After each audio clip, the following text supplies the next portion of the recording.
Alright everybody, this is Dr. Pennington again, and I have a particularly important video that I'd like to go through today.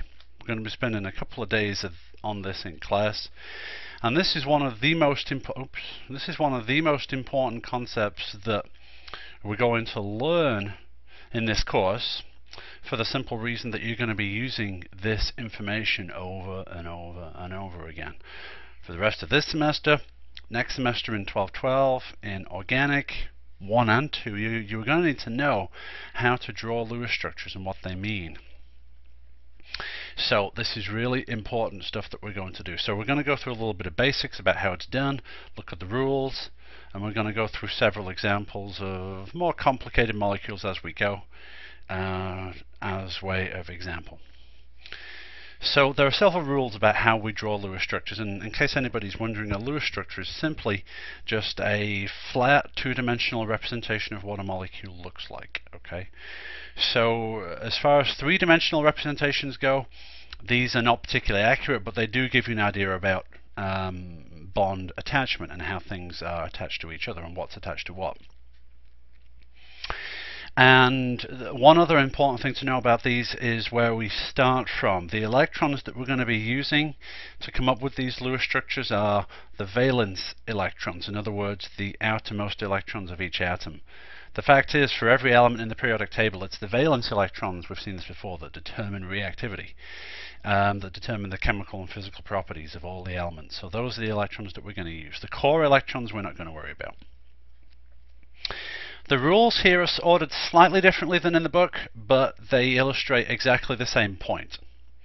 So let's go. Let me just erase that, and let's go ahead and start off. So let's talk a little bit about rules. The first thing we need to know when we're drawing out a Lewis structure is how many electrons do I have to play around, because that tells me how many I have to place in a particular structure. If I find out, for example, for methane that I have a certain number of electrons, for example, in methane, we count up the valence electrons of each atom. Carbon has 4 valence electrons, and there's 1 carbon there. Hydrogen has 1 valence electron, there's 4 hydrogens, giving us a total of 8. Therefore, in the structure of methane that we come up with, we have to use 8 valence electrons, otherwise it's not a valid Lewis structure. So that is rule 1. The second rule tells us, come up with a skeletal structure, come up with a basic outline of what the structure looks like, determining the central atoms as necessary. Now the central atom is the one that's central, it's kind of self-explanatory, the one that's in the middle of the molecule. CH4, there is one central atom here. C2H4, the concept of the central atom is a little bit more difficult here. N2, there's no real central atom here. And when we get to more complicated central atoms or more complicated molecules, the concept of the central atom becomes a bit more diluted, but it is still a useful thing to know. So how do we determine central atoms? Well, what we are looking for is how many bonds usually does each atom form. And the simple way to do that is to draw out the Lewis dot structure that you've seen before. Carbon. The Lewis dot structure for carbon looks like this. The Lewis dot structure for hydrogen looks like this, meaning every single place where there's an unpaired electron means it's a chance that it's a place to form a bond. So carbon forms 4 bonds usually, hydrogen usually forms 1 bond. Therefore, it would be common sense to say that, well, based on that, carbon's the central atom. Because hydrogen can only form 1 bond, it always has to be on the outside of a molecule, it cannot be anywhere else. So if that's carbon, I'm just going to say, well, I can put the 4 hydrogens around it really any way that I want to. And I'm just going to show like that. And there is at least 1 bond connecting all the atoms together to the central one. So we can draw something like this. This essentially is the skeletal structure. And then the last thing that we're looking for, and this is the most important here, is we're looking for the completion of the octet of every element. Mainly with the exception of hydrogen, because hydrogen can only have 2 electrons around it, so we're looking for 2 electrons around hydrogen. Every other atom pretty much, though, we're looking to have 8 electrons around it. So when we look at the carbon here in methane, for example, we have 2 electrons in this bond, 2 in this bond, 2 in this bond, and 2 in this bond. one from each of, in each case, one electron from the carbon, one electron from the hydrogen. And when we look at the number of electrons surrounding each element, we count all of them. So carbon has 2, 4, 6, 8 electrons around it. It has its octet filled. Good to go. This is a valid Lewis structure for methane. And rule number 4 here says the best and most valid Lewis structures have 0 formal charge. Now, what exactly is formal charge? Well, it's essentially a way to indicate how stable a particular atom is in a Lewis structure, how likely it is to form that way. Formal charge is calculated by the number of the valence electrons, which in the case of carbon is 4, minus the sum of the number of the bonds to the atom, in this case 1, 2, 3, 4 bonds to carbon, plus the number of lone pair electrons on the atom. There's no lone pairs here, all the electrons are in a bond, giving us a formal charge of 0, and that's the best situation you can have. Alright? You can have carbons with formal charges of +1 and -1 as long as they fulfill the octet rule. They're just not quite as valid. They're just not quite as happy, so they're less likely to occur. So the biggest rule we have to follow here is giving each atom its octet of electrons. So let's move on to C2H4. This is a compound known as ethene or ethylene. First thing we want to do, like we've done before, valence electrons. All right. Well, we have 2 carbons. 2 carbons, each of which have 4 electrons. We have 4 hydrogens, each of which have 1 electron, giving us a total of 8 plus 4 is 12 valence electrons to play with.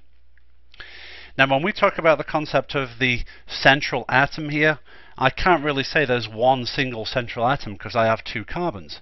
But the thing I can say for absolutely sure is that the carbons are more than likely to be in the middle of the molecule than the hydrogens, because the hydrogens have to be on the outside. And because the hydrogens are in the middle, it's more than likely they're going to be bound together to each other, something like this. And if I have 4 hydrogens, common sense would also dictate that I have 2 hydrogens on each side. Now, that doesn't necessarily mean it's that way. So I'm just going to give you guys an example of, well, what if we said 3 hydrogens on one carbon and 1 hydrogen on the other? All right, so if we do this, and then we do this, how many valence electrons have we used? Well, remember, it's 2 electrons per bond. So 1, 2, 3, 4, 5 bonds. We've used 10 electrons, which means we only have 2 left. Now, how many bonds do we have around this carbon? Well, we have 4. So therefore, we have 8 electrons around that carbon. That carbon's happy. All right. This carbon, though, only has 2 bonds to it. 4 electrons, and it needs 8. And we only have 10 electrons left. The other way to place electrons is either in lone pairs or multiple bonds. If I put a lone pair here, does that give me 8 electrons around the carbon? Well, no. If I say, well, what if I put this bond here? Does this give me 8 electrons around this carbon? Well, if a single bond is 2 electrons, a double bond is 4. So that's 4, 6. It still doesn't give me 6 electrons. And also notice, though, that now I have 1, 2, 3, 4, 5 bonds to this carbon. That's 10 electrons. I've exceeded my octet. And that is a big no-no. You cannot exceed your octet. Basically, what this says is this does not work. So we've got to find a different way. You remember I said we're going to try putting 2 hydrogens on each carbon. And in doing so, count up how many electrons we've used. Well, we have 1, 2, 3, 4, 5 bonds, so we've used 10 electrons. But how many electrons do we have around each carbon? Well, we have 6 here and 6 here. We need 2 more on each carbon. I only have 2 electrons left. I can put 2 electrons here, which gives me 8 electrons around here, but I cannot do the same for this carbon. So what that says is, well, that structure can't work either. So if we can't place electrons as lone pairs, we have to place them as another bond between the 2 carbons. See, that fulfills the octets of each carbon at the same time. We look at the carbon on the left, we got 1, 2, 3, 4 bonds around it, 8 electrons. Carbon on the right, 1, 2, 3, 4 bonds around it, 8 electrons. Bingo. N2. Now nitrogen is in group 5, so giving us 10 valence electrons. Now there is no real issue of central atom here, but we do know the nitrogens are bound to each other because it says N2.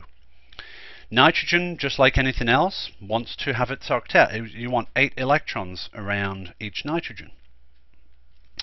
So what if I say, well, let's just do this. This sounds alright. Each nitrogen has 8 electrons, but how many have I used? 2, 4, 6, 8, 10, 12. Oh, I've used 14 electrons. I only have 10. Well, that can't work. So let's try something different. Well, what about if I was to do, what if I put a double bond here? Well, each nitrogen now has 1, 2 bonds around it, has 4 electrons around it, so maybe if I do this, now each nitrogen has 8 electrons around it, 2, 4, 6, 8, 10, 12, oh crap. Now I have 12 electrons. It's getting closer to 10, but it's still not close, it still isn't close enough. This will not work because I've exceeded the number of electrons that I can use. I can only use 10. So if a single bond didn't work and a double bond didn't work, well, what about a triple bond?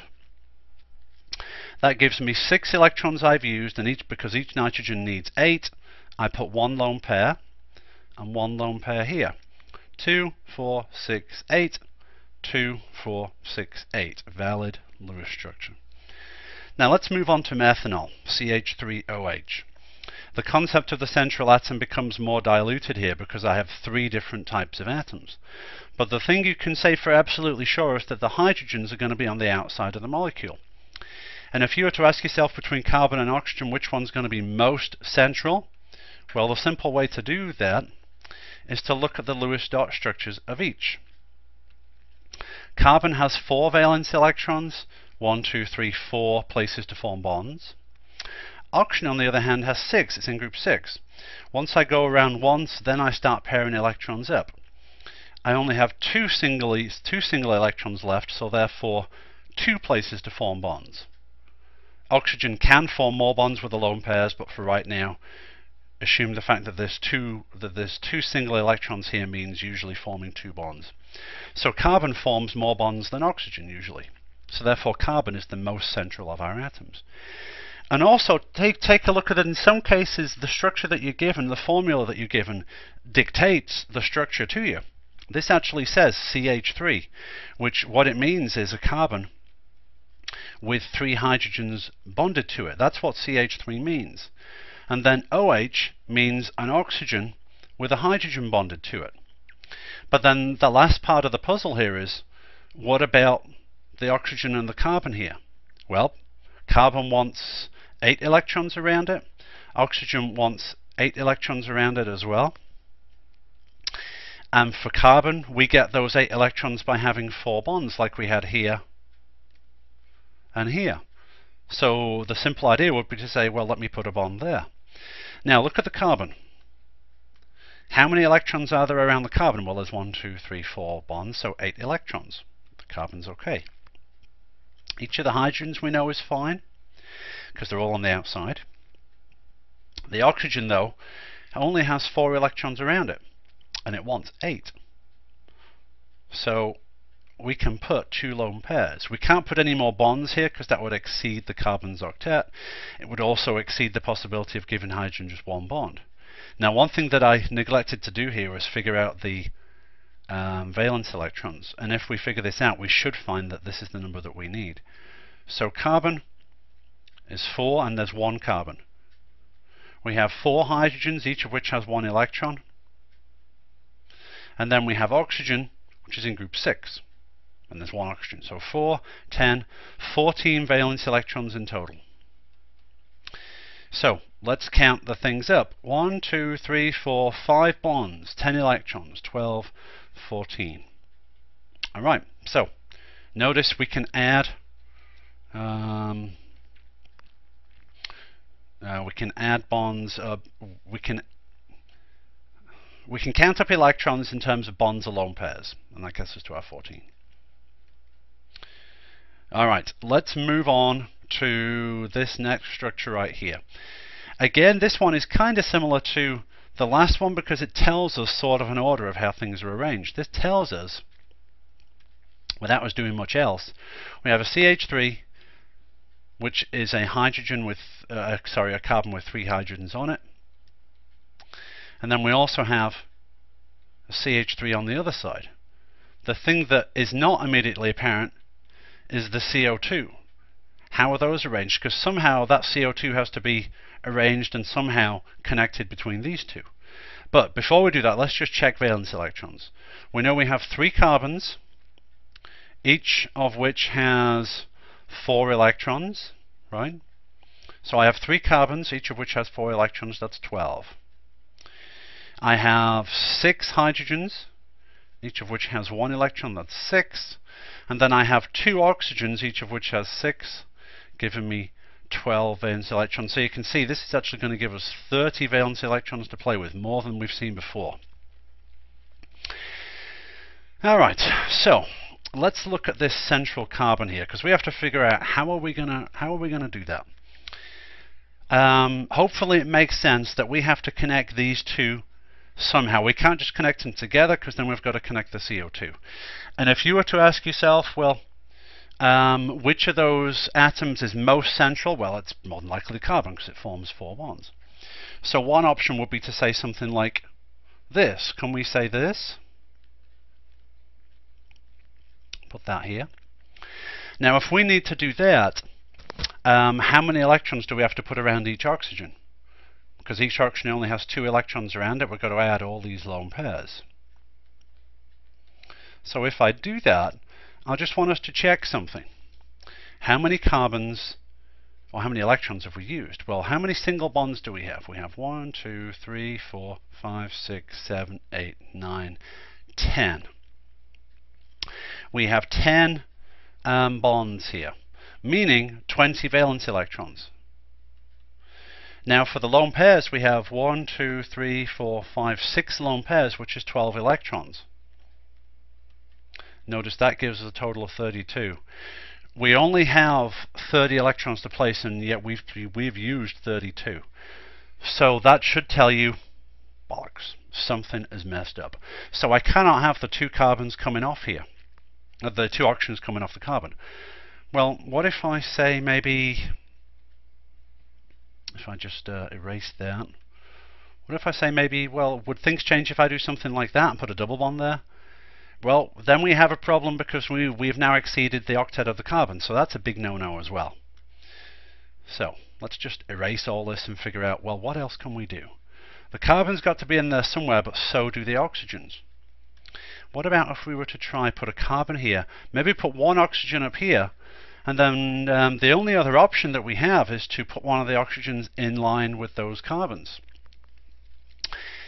Now, look at this oxygen first. How many bonds does the oxygen have? Well, it's got 2 bonds. So how many lone pairs do we need?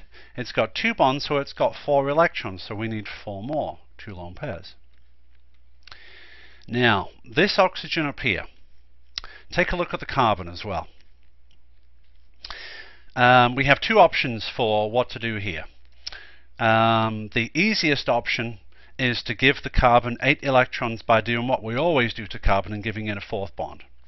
But can we give a 4th bond to this carbon?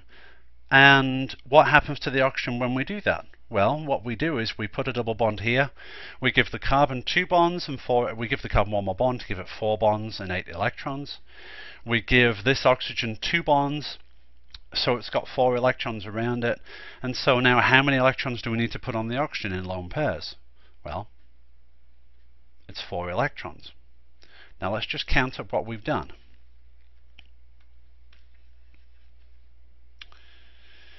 One, 2, 3, 4, 5, 6, 7, 8, 9, 10, 11 bonds.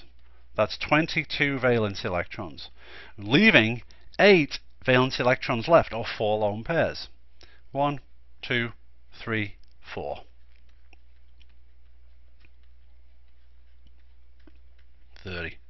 Valid Lewis structure. Alright.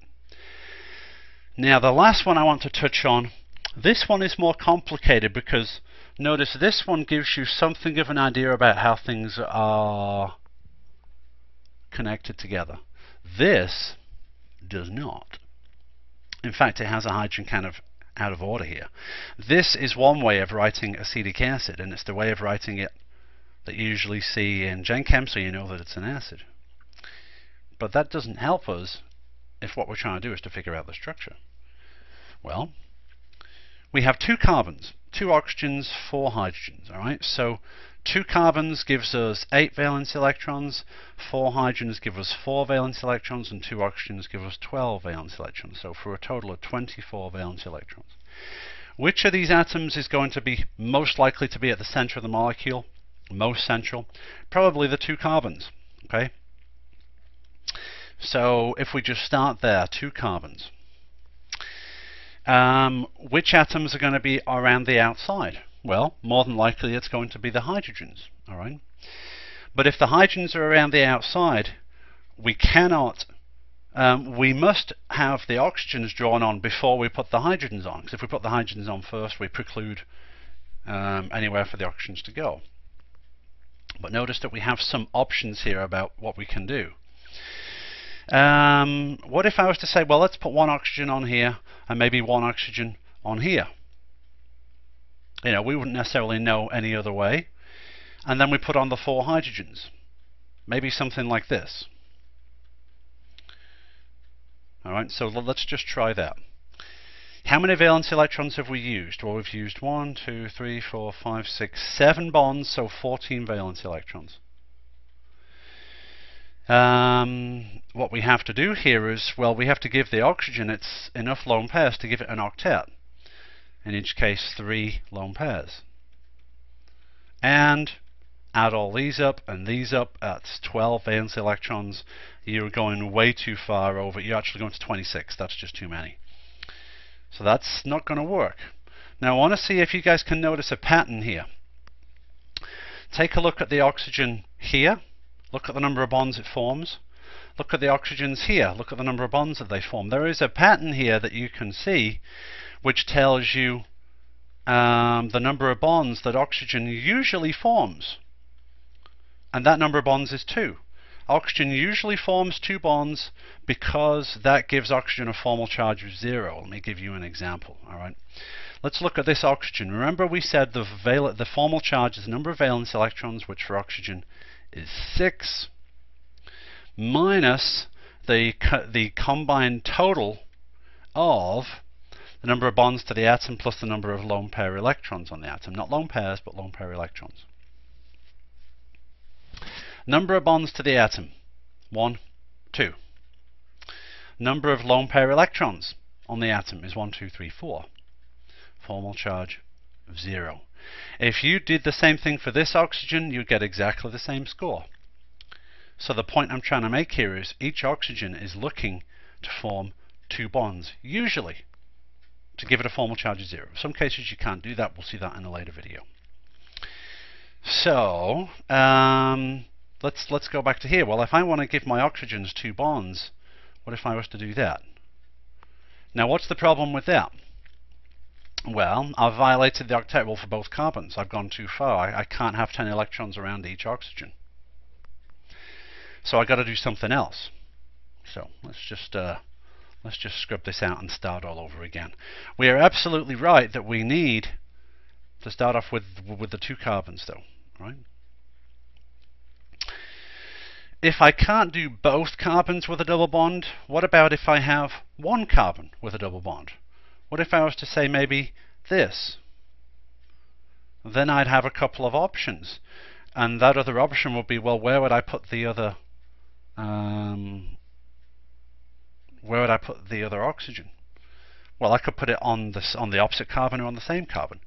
If I put the other oxygen here, take a look at this carbon here. How many electrons does it want? Well, it wants 8 electrons of 4 bonds.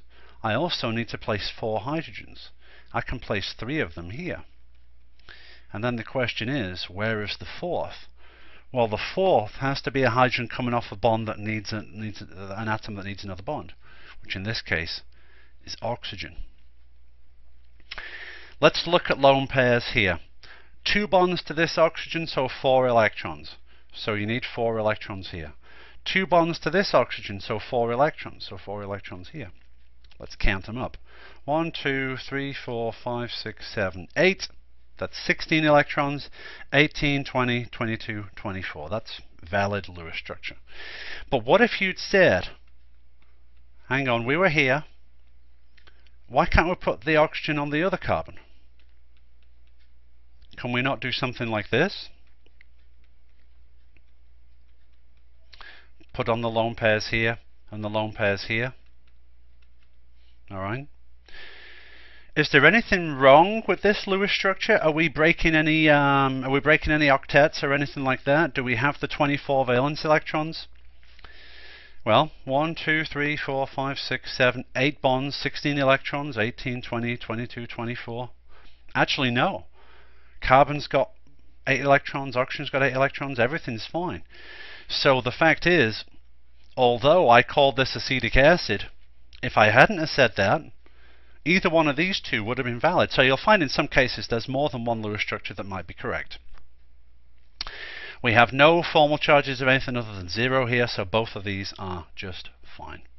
Alright, so that's a little bit about basics of Lewis structures. We'll talk more about it in a subsequent video. Alright, thank you.